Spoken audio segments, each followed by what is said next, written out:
Our guest today, all right, you can say we're in the presence of basketball royalty, because we are. She played some very high-level basketball. Here on the 24th floor, we like to give our guests their accolades and their flowers. Two-time NCAA champion as a player at the University of Tennessee, a McDonald's All-American, a former Tennessee Miss Basketball as a coach, former Coach of the Year, known for turning programs around, did that very well. Now the head coach of the Memphis Tigers basketball team. Welcome to the show, Ms. Alex Simmons. Thank you. I need to make sure you do my intro for every game. Well, confession time, I didn't write all that. That would be Richard Denson, our producer, who did all the writing, so hats off to Rich. But I did do the research, so I knew all the facts. I just didn't actually do all the writing. But yes, if you would like to hire me as your pre-game hype man, yeah. we can do that, we you can know, make before the game happen. starts. I'll just go out there. Let's start, though, with the big idea. This is what we call the big idea. All right, so starting July 1st, college sports enters a new era of revenue sharing. The NCAA is laying down some ground rules to go with this. So let's break some of this down. From now on, transfer buyouts will count against a school's $20.5 million salary cap. That's part of that House versus the NCAA settlement, which eventually raises the cap to $30 million over the next decade. So what does that actually mean? So that means if a school pays to get a player out of another program, then that buyout hits that school's cap, not the school that the player left. It's the NCAA's way of kind of cracking down on what some are calling free agency in that transfer portal, turning those buyouts into real budget decisions, which is something I've said needed to happen for a long time. So, Coach, let's talk a little bit about this because this is your world.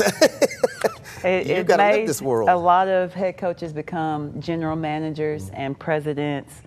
CEOs, you know, that's kind of where the direction of being a head coach is. It changes, you know, I've been around women's college basketball for several years now, and a lot of my friends in the business say that they do less coaching now than they've ever done in the past because of all of this navigating of finances and player personnel and all these things that they have to do now. Do you feel that that's coming your direction too? It's definitely filled my days with more than just the X's and O's of basketball, more than film work. You know, you just have to constantly be thinking a step ahead, and I think that's where our university has done a really good job of being a step ahead, and then when the House settlement hit, being ready to hit the ground running. How do you think this helps or hurts a school Memphis' size? You know, I worked in Tulsa for a decade and covered the University of Tulsa, very similar size school, very similar school in general because it was kind of a commuter school as well for the most part for people. Do you think the size, does this help or does this hurt, do you feel like? Well, I think in this situation, leadership matters. And I definitely think it has helped a school like Memphis. I can only speak for women's basketball, but I think it's allowed us to get to a level that we're competing with some of the top teams in the country. That's where we want to get to, especially, you know, going into year 3. I think we got the personnel to do so, but I think Memphis and our administration has done a really good job of putting us in a position to excel and putting us in a position to win championships. Do you think this, because to be honest, when you try to read the legalese of this decision, your brain will start to, you know, do flips. But as you break it down, do you feel like it kind of helps separate maybe some of that NIL? Because that's been the big issue is the NIL could be so overpowering for a big school, and then a smaller school just can't compete money-wise when it comes to NIL.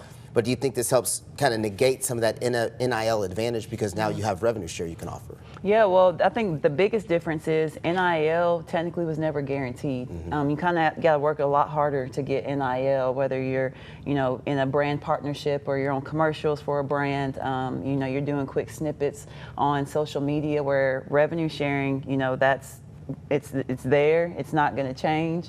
You know, it could go up, it could go down in the following year, but within that year's contract, it's not going to change. So I think that's the biggest difference. In my opinion, it has allowed us to be able to compete where NIL, you know, you really have to have people in place that can pinpoint some of those brands and some of those companies. And you've seen this across the board now with women's college basketball. Thanks in part to, you know, the Angel Reese and the Caitlin Clarks of the world and you know, the Paige Beckers of the world, how the popularity has continued to grow. It's almost like a great time for revenue sharing to come into play because women's college basketball is at an all-time high. Well, and those players that you just mentioned, they had great teams around them, but they also just did a great job of always trying to be advocates for our game, whether it be women's basketball, college, or the WNBA. I always go back to, and some people may think I'm biased, but I always go back to the Candace Parkers of the world, the Sylvia Fowles of the world, Simone Augustus, who were big names back when I played, but obviously and unfortunately didn't get these opportunities. And I think those are the players that technically started it. And then, as we move forward, the student athletes just became more courageous, became more outspoken, if you will, to get what they deserved. Yeah, I think that's a good point. I mean, nobody can deny the greatness of a player like Candace Parker, right? those types of players, you're right. They paved the way for so many of the things you see today. But social media obviously playing a big part, because what I always tell people is, I've been doing this a long time. You get the news right now, whereas back in the day, you didn't get the news right now. You got it later in the day, or even sometimes the next day. So these players being able to take advantage of that, I think, has helped them in some regards as well.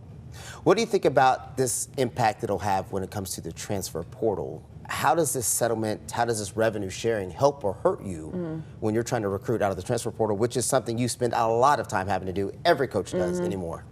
Well, the transfer portal is where you would hope the cap will alleviate some issues, but I think it's more so about decisions as a head coach and bringing in players who have the main thing, which is winning. Having initial conversations, talking about money, it's a little off-putting. Yeah. Say that one more time. I don't think the kids get that. You got to say that one louder for the people in the back. Yeah, and you know what? Even when I have an initial conversation, especially when it comes to a transfer, I usually don't bring up NIL on my first conversation, just to see if they bring it up first. Then that leads to a follow-up conversation. Hey, just wanted to also mention this. So I guess I gave my little secret out with recruiting. But again, I think the cap hopefully helps. But at the end of the day, the revenue sharing is not going anywhere. So we have to be strategic in how we recruit. I think that your point about the NIL money and how, I don't know if brazen is the right word to say, but how brazen some people have gotten with asking or expecting NIL money at this point.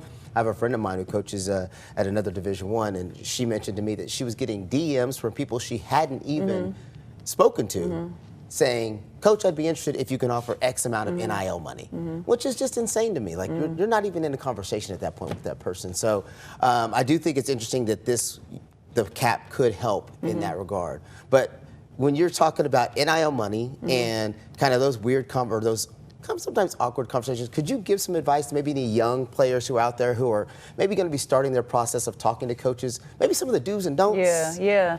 I know a big buzz phrase right now is knowing your worth. But I think I would add to that being realistic about your worth.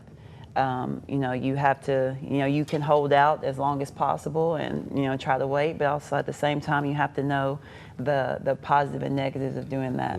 So I think just the reality is important, knowing yourself. And then also going to the school that fits what you want to do outside of basketball, because obviously, again, I can only speak for myself. You're going to get what you need at Memphis from, whether it be revenue sharing, NIL, whatever the case. So you have to look at, okay, well, if it's not a perfect world, what am I getting from that? If I go to that school and I don't play, how am I going to feel? Will I still want to be here, knowing some of those hard things are happening? So I think that's kind of my best advice. One of the questions we always tell our kids whenever they're getting ready to go to college is, if you take basketball out of the equation, would you still go to school there? Yeah.